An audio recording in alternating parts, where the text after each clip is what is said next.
महाराष्ट्र राज्याचे माजी मंत्री तथा राष्ट्रवादी काँग्रेस शरद पवार गटाचे नेते जयंत पाटील नांदेड दौऱ्यावर आलेले असून पत्रकारांनी त्यांच्याशी संवाद साधला आणि यावेळी संतोष देशमुख हत्या प्रकरणात अद्याप एक आरोपी फरार आहे, तो लवकर सापडावा आणि पोलीस यंत्रणांनी आपले कर्तव्य व्यवस्थित पार पाडावे ते पडत नसल्याने देशमुख कुटुंबियांना अन्नत्याग करावं लागतंय, ही शोकांतिका आहे। शरद पवार हे नांदेड दौऱ्यावर येणार होते, पण त्यांची तब्येत बिघडल्याने त्यांचा दौरा रद्द झाला आहे।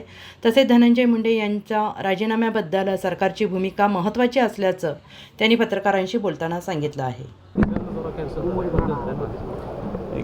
ते येणारच होते, परंतु त्यांचे संध्याकाळी त्यांना पुन्हा खोकल्याचा जरा त्रास झाला आणि त्यामुळे त्यांनी मला कळवलं की ते काही आज येण्याची शक्यता कमी आहे आणि आज सकाळी पुन्हा रिकन्फर्म झाल्यावर मी निघालो। थोडीशी त्यांची तब्येत हे असल्यामुळे ती आज येऊ शकले नाही। देशमुख कुटुंबीय आहे, आजपासून अन्नत्याग आंदोलन करतो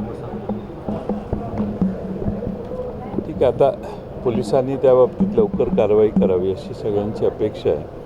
पोलीस दलाच्या कडून ज्या लोकांची अपेक्षा आहेत पोलीस दल वेळेवर पूर्ण करत नाही, त्यामुळं अन्नत्यागाच्या पर्यंत त्या कुटुंबियांना जावं लागतं। कुठेतरी धनंजय मुंडे असतील, पाटील असतील यांचा राजीनामा घेतला जात नाही,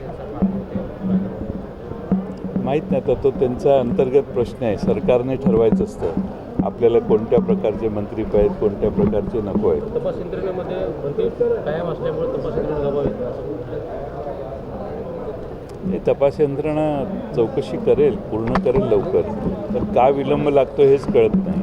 त्यांनी लवकर तपास करून चार्जशीट फाईल केली पाहिजे, कितीतरी वेळ लागतो।